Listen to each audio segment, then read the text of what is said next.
મીઠાઈઓ ખાવામાં બહુ ડાયા થાય ના એ ખોટી વાત છે. મીઠાઈ વધુ થાય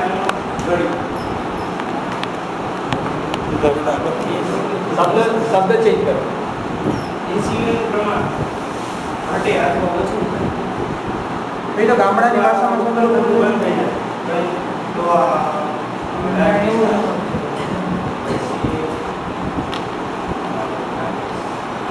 ડાયાબિટીસનું પ્રમાણ પેશાબમાં એટલું બધું જોવા નથી સચોટ નથી. લોહી દ્વારા તેને ટેસ્ટ કરે અમુક કિડની રહી બંધનું કામ કરે બરાબર.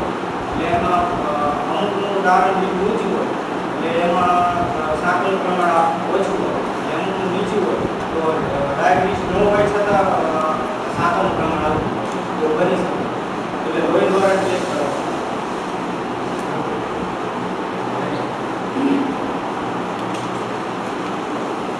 જય ભાઈ ના બહુ મજા આવે યાર આને.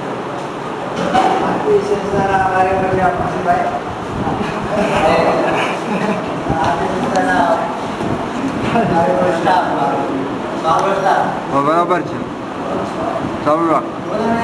પ્રશ્ન પૂછીને જવાબ આપજો. તમને રોજ માસી નાસ્તામાં પૌવા આલે તો રોજ ભાવે?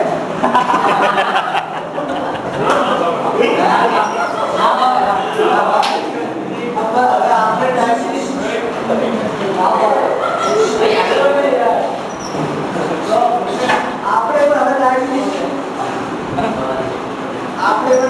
છે બધું થઈ ગયું ત્યારે ડાયાબિટીસ કે જાય તો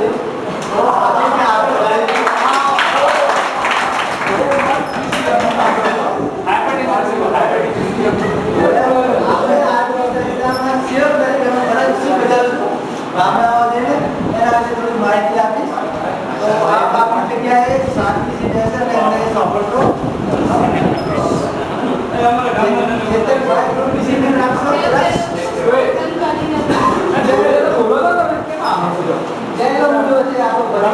કેવું બોલો ખબર છે તમને?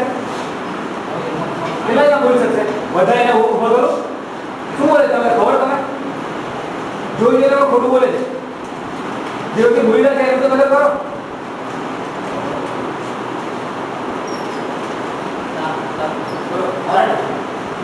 તો આપણે ગામડામાં કહેવાનું હતું કુટુંબના વડા કે કુટુંબને સભ્યને નામાવલી બનાવી ત્યાંનું મહત્વનું કામ આપવું આવ્યું છે.